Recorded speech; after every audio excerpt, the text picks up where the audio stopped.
Bay. They are not a good offense. This is not a good team. Jameis Winston is not a good quarterback. So if you have these guys, dear God in heaven, I hope you don't have to start them. If you do, I will say some Hail Marys. I will say some rosary for you because it's probably not going to be pretty, man. Yeah, no, I'm with you all the way. I mean, I feel like you have to wait for a spike week out of one of these guys and potentially sell high. Otherwise, I mean, you really kind of have to wait for an injury situation to play out until it's really going to create some sort of significant value here going forward. So definitely in that same state of mind with you. With that being said, let's go ahead and move it over to the wide receiver position.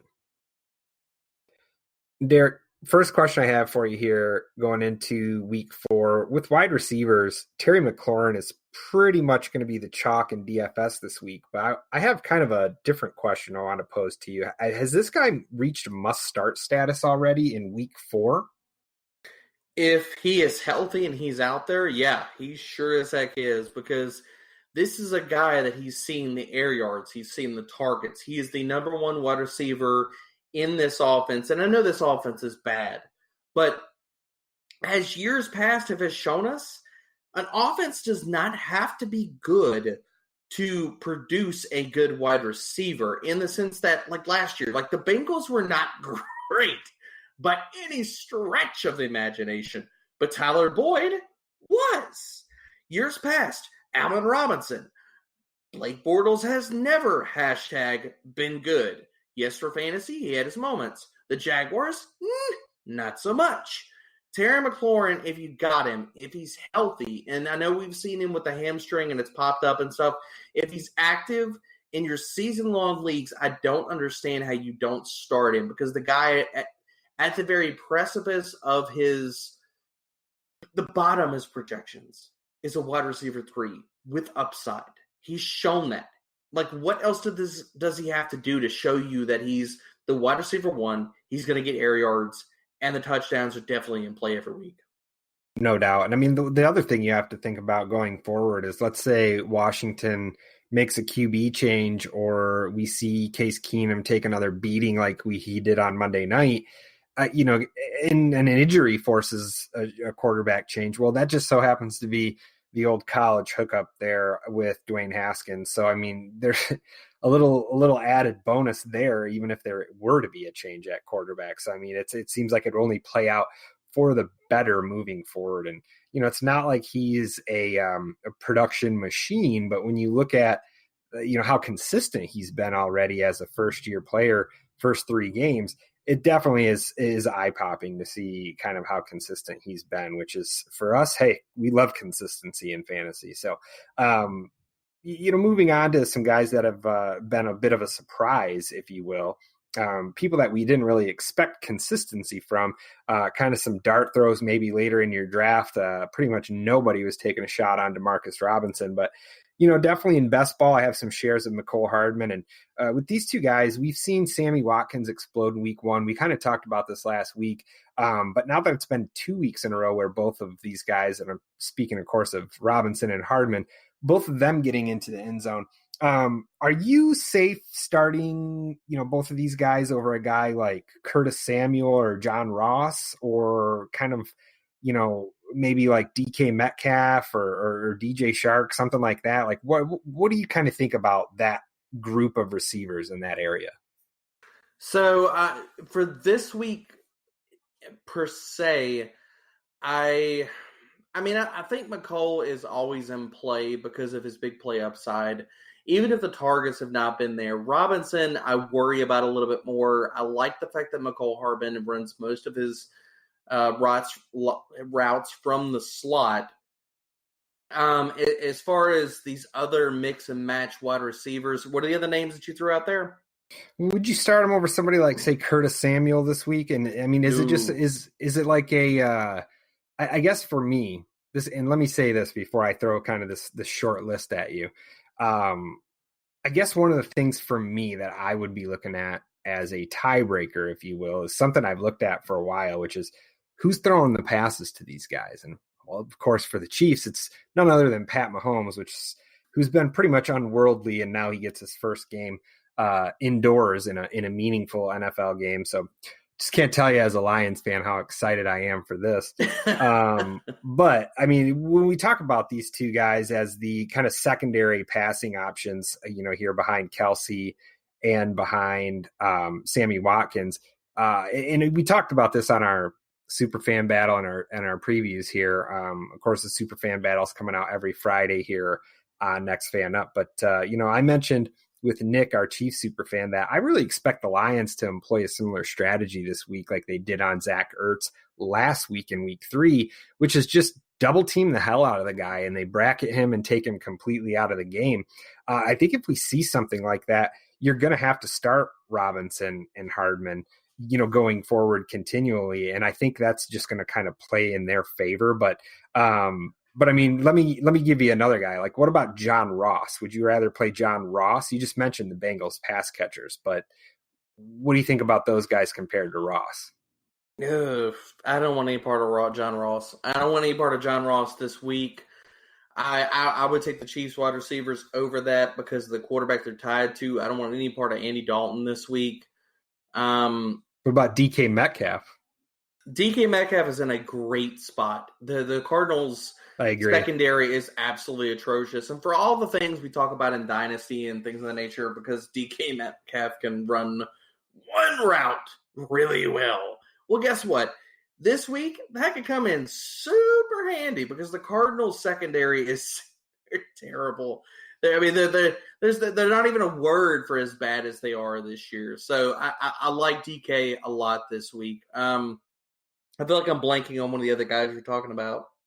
Well, first of all, DK can run 2 routes, bro. 2, not just one.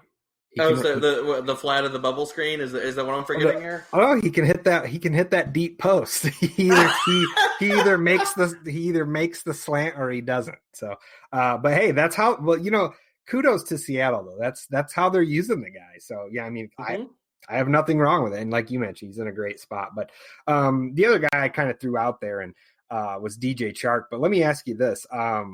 I'm not entirely high on DJ Chark this week, although I do think there's been an obvious connection developed there with Gardner, a.k.a. Gardner Minshew.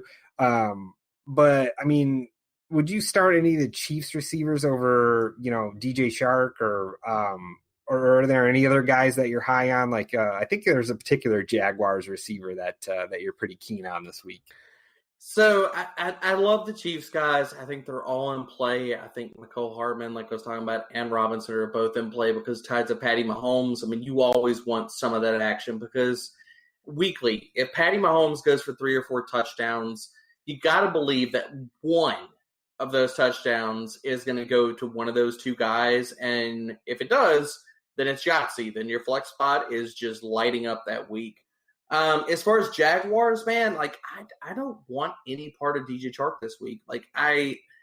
So if you look at over at the Quant Edge, we have our wide receiver cornerback tool, and man, I don't want any part of Chris Harris. He has been lining up almost predominantly on the left side of the field, and that's where DJ Chark is making his hay. And as good as Chark has been with Uncle Rico under center, I don't want any part of DJ Chark this week. The guy that I will pivot to, and you're probably going to find on all of your waiver wires, and yes, he is in my DFS lineups right now, is Chris Conley.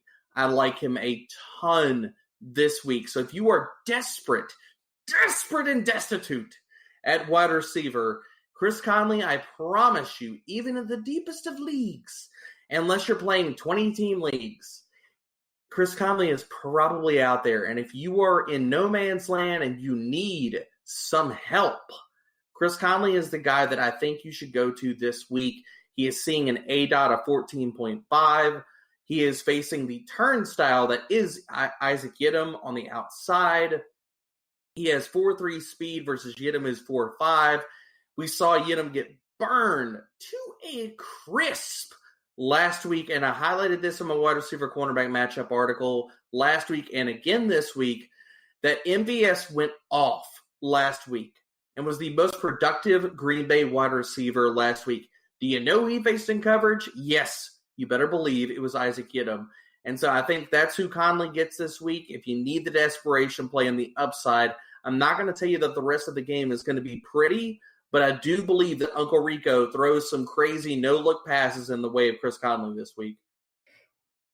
Yeah, I mean, I know that the Jags are traveling and they're going to be in altitude, but the Broncos D is not giving any pressure, which is just weird that a Vic Fangio defense is just struggling so mightily to get sacks here. But it's a reality right now, and that's what we're seeing play out. And coverage wise, though, it's not due to any lack of coverage skills here by the aforementioned Chris Harris, who's not just a slot corner anymore. I mean, he's moving around and taking out the team's best opponent. I mean, he's essentially that shutdown corner that we hear so much about. So, and to your point, Josh, they're also going to be undermanned this week because as of right now, Bryce Callahan, who is going to be supposed to be their other outside cornerback, is looking like he's going to be out yet again with a foot problem.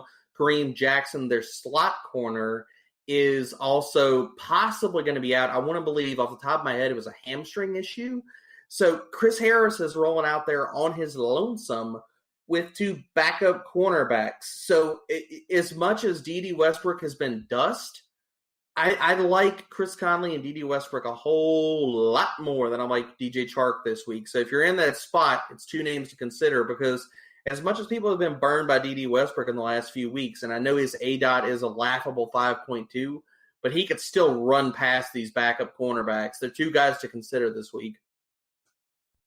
Yeah, and I think personally, I would start those guys over somebody like Preston Williams. While I do think Preston Williams has shown some flash in the preseason, and he's obviously getting increased role with the absence of Albert Wilson. But I mean, it sounds like Wilson's going to be back soon, if not this week, most likely shortly after. So I don't know how much we can trust somebody like Preston Williams, and especially when the Dolphins are just so terrible. So it's not for the lack of Josh Rosen trying, like we mentioned previously, but it could who knows? It could just be a matter of time before he catches that nasty Butterfingers virus that's going around. So I heard it's taken over the locker room, but it's nice little tasty nuggets there for the Jags. I think you've kind of talked me into punching Conley into one of my lineups, man. I gotta roll him out there in at least one now that we've had this conversation.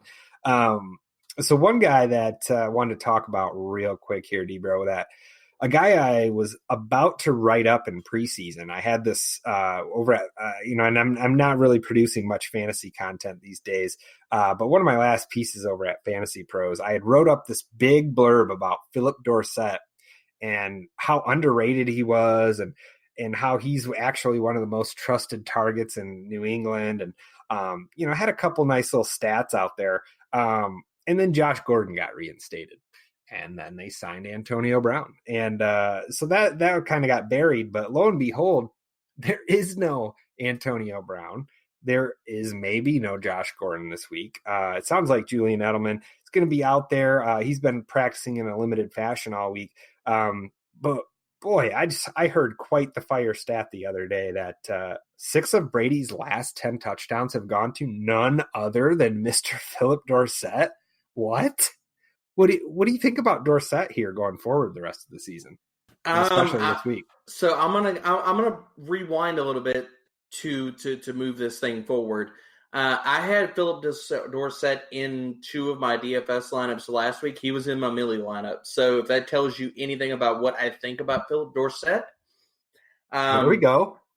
Moving forward, I like him. I think that he definitely needs to be that end of the bench stash. He could be a weekly flex play. If this is the week that I probably roll him out there, probably not. But if those injuries do creep up, if Gordon and Edelman are out this week, I think that he's definitely in play, if nothing else, as a flex play. We know that not only is he going to get volume, is he going to see the deep shots? Does he have speed to burn? Yes, all of those things are true. The nice little happy thing that we saw last week was he was using creative ways. He actually had a rushing attempt last week. So I like the way the Patriots are using him. I think he definitely needs to be in consideration. And in most 10 to 12 team leagues, he's probably sitting on the